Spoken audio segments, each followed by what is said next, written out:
आई kitchen मध्ये नमस्ते। आजची recipe आहे ढाबा स्टाईल आखी मसूर। तर इथे आखी मसूर मी घेतलेली आहे 1 वाटी, ती भिजवलेली आहे आणि मोर आलेली आहे, हे घरीच मोर आलेले आहे। ते कांदा आहेत 15 कांदे आहेत, तर आपल्याला हे एवढं लागणार आहे। याच्यामध्ये 13 कांदे कट केलेले आहेत आणि याच्यामध्ये 2 आहे।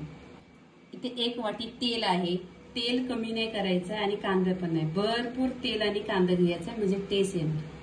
कश्मीरी लाल मिरची पावडर 3 चमचा आहे, जिरा 1 चमचा आहे, अद्रक लसणाची पेस्ट 1 चमचा आहे, कोथिंबीर आहे आणि इथे मीठ आहे। इथे खायचा सोडा आहे चिमूटभर। इथे गॅसवर कढई ठेवलेली आहे, कढई गरम झालेली आहे, तर आपण इथे तेल टाकून घ्यायचं। तेल छान असं गरम झालं पाहिजे। इथे जिरं टाकायचं 1 चमचा, छान असं तरतर झालं पाहिजे। त्याच्यानंतर आपण कांदा टाकून घ्यायचा, छान असं तरतरलं पाहिजे म्हणजे खमंग फोडणीचा वास येतो आणि टेस्ट छान येतो। इथे आपण कांदा टाकून घ्यायचा।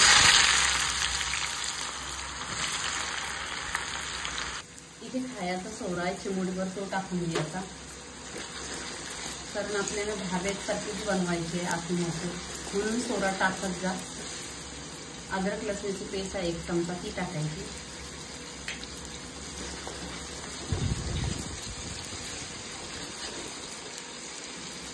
इथे तिखट लाल आहे 3 चमचा, ते टाकायचं।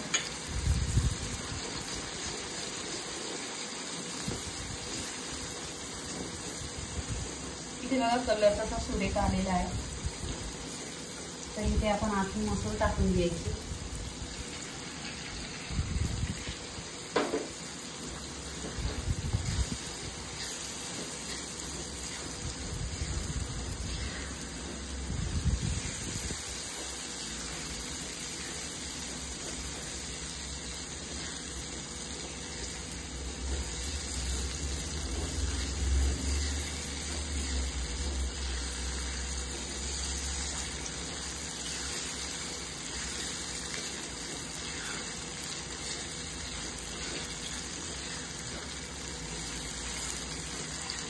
इथे बघा मसाल्यावर मिक्स केलेली आहे आखी मसूर, तर इथे आपण पाणी टाकायचं। 1 पिला पाणी टाकलेलं आहे आणि इथे मसाला मिक्स करायचं।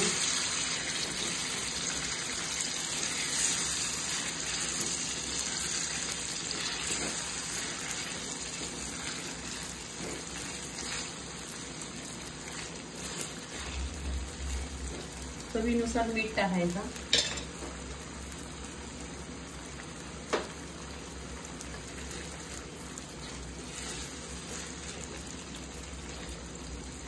स्लो गॅसवर 10 मिनिटं शिजवून घ्यायचं। इथे ढाकण ठेवायचं आणि स्लो गॅस करायचं। इथे 10 मिनिटं झालेली आहेत, तर आपण चेक करायचं भाजी झाली काय।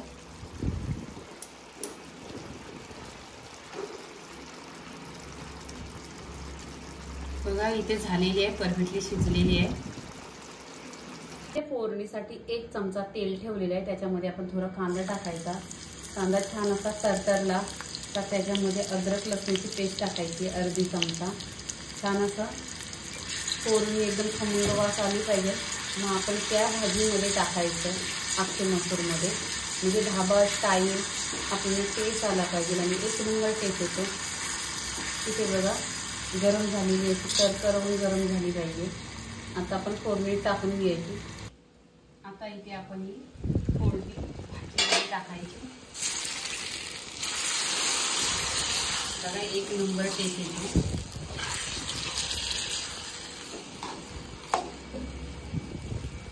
इथे पूर्णपणे आपली भाजी झालेली आहे, तर आपण भरपूर अशी कोथिंबीर टाकायची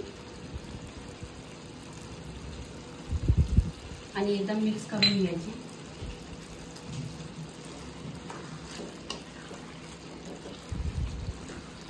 इथे आपली भाजी पूर्णपणे ढाबा स्टाईल मध्ये आखी मसूर झालेली आहे, तर लाईक करा, शेअर करा, सबस्क्राईब करा आणि खात राहा। धन्यवाद।